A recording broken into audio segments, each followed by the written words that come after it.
Genghis Khan, the founder and first great Khan of the Mongol Empire, is credited with a number of sayings and quotes.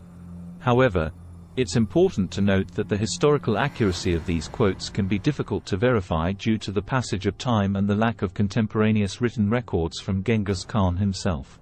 Here are some quotes commonly attributed to him. "I am the punishment of God. If you had not committed great sins, God would not have sent a punishment like me upon you."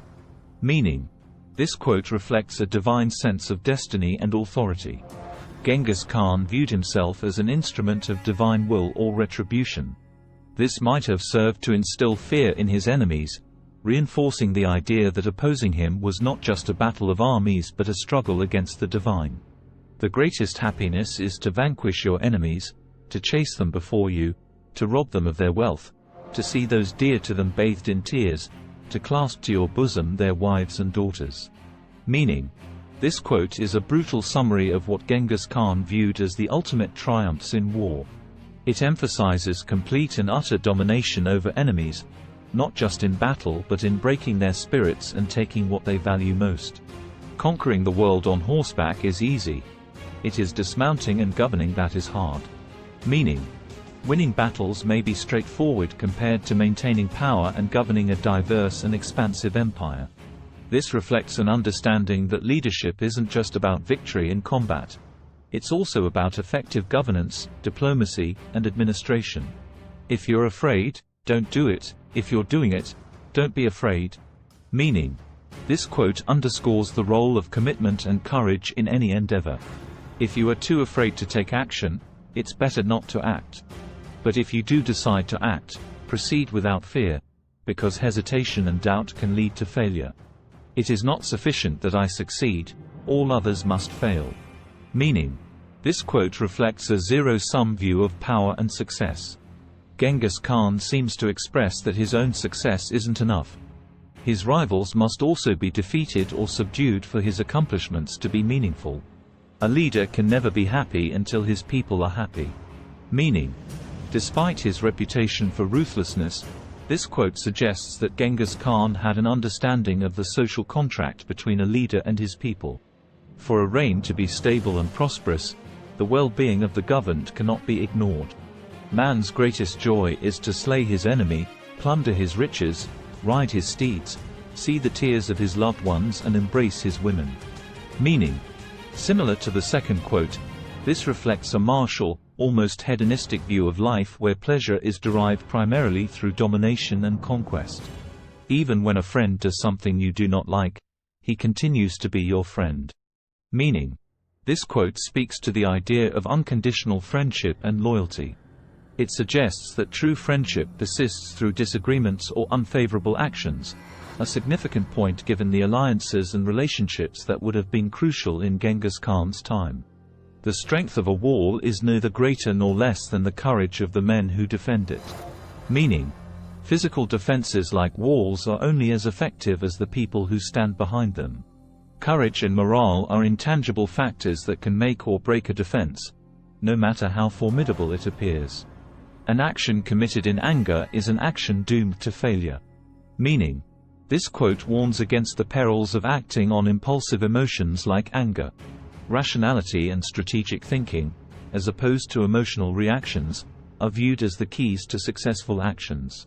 Remember, the authenticity of these quotes can be debated, but they offer interesting insights into the complexities of leadership, war, and human relations as perceived through the lens of Genghis Khan's attributed sayings.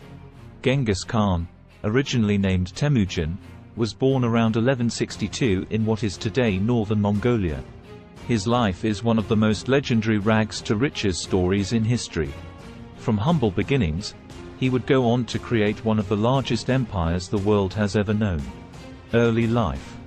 Temujin was born into the Borjigin clan, part of a Mongol tribe. His father was a chieftain, but the family was not particularly wealthy or powerful. When Temujin was young, his father was poisoned by a rival tribe, and the family was left to fend for themselves without the protection of their tribe.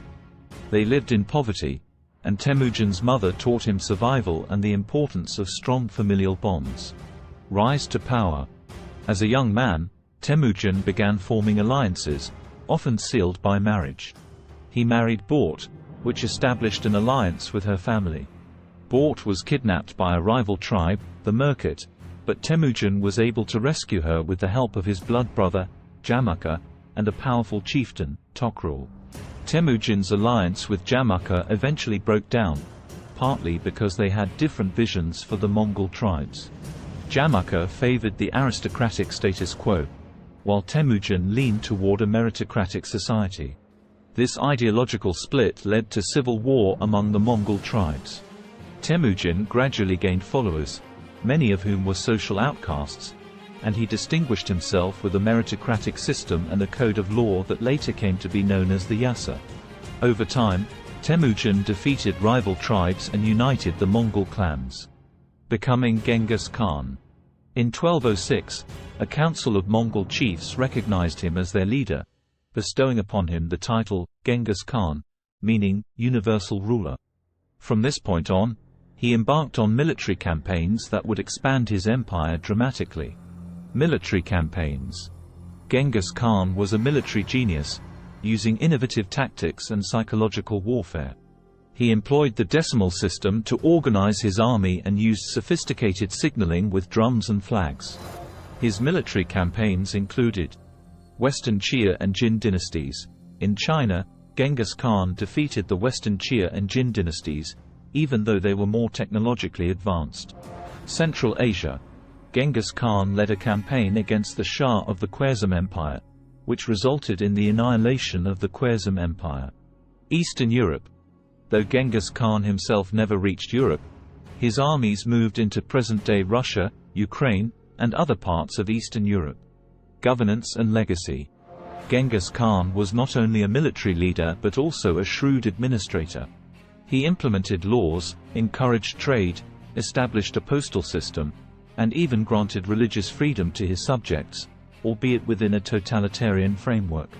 He died in 1227, and the circumstances of his death remain uncertain. Some say he was thrown off his horse in battle, while others suggest he was assassinated. After his death, his empire was divided among his sons, and it continued to grow under his descendants, most notably Kublai Khan, who established the Yuan dynasty in China. The legacy of Genghis Khan is complex. He was a ruthless conqueror responsible for the deaths of millions, but he also laid the foundations for a Mongol empire that facilitated cultural exchanges across Asia and Europe. By any measure, Genghis Khan was one of the most successful military leaders in human history. The empire he established was extraordinary in its geographic scope and its enduring impact on the regions he conquered. Thank you for watching. If you enjoyed this video, please subscribe to our channel for more wisdom and inspiration.